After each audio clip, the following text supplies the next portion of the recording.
النجوم الصاعدين في النادي الاسماعيلي واللي ماشي بمستوى ثابت للعام الثالث على التوالي مع النادي الاسماعيلي احمد العش. كابتن احمد، اقول لك النهارده مباراه كانت لحد ما يعني متوسطه، ولكن الاسماعيلي اضاع الفوز في هذه المباراه.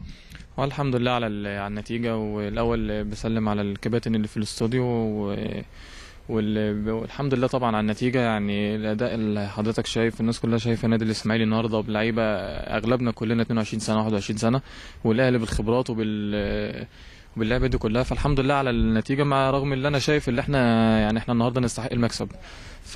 فانا بحمد ربنا على البونت، وان شاء الله الفتره الجايه نعوض الماتشات اللي تعادل ان شاء الله. ضيعتوا كتير في الشوط الاول، واعتقد لو كنتوا قدرتوا تحسموا فرص الشوط الاول كانت فرقت معاكم كتير. ضيعنا كتير الحمد لله. الشوط الاول ضيعنا جوال، كان لازم نجيب الاول والثاني علشان نضمن المباراه. لكن انا ببارك للعيبه على المجهود اللي عملوه النهارده.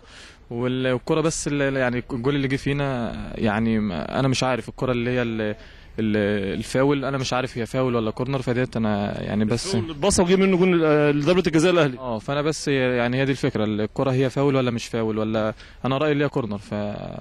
فبحمد ربنا على نشوفها في الاستوديو التحليلي طبعا مع الكباتن، ونقدر نشوفها برضو. بس الكباتن يشوفوها وهم اللي يقولوا يعني. طيب انا بشكرك جدا، ويعني اقول لك خلاص بقى، يعني دعم منكم الفوز النهارده مش مشكله، والجاي افضل باذن الله. الحمد لله، وانا ببارك للعيبه على المجهود اللي عملوه النهارده، وان شاء الله الفتره الجايه تبقى احسن للنادي الاسماعيلي ان شاء الله. زميلي تامر، احنا مستمرين معاكم مع كل مشاهدينا الكرام. يسعدنا ان يكون معنا نقول احدث الوجوه الجديده في المنتخب.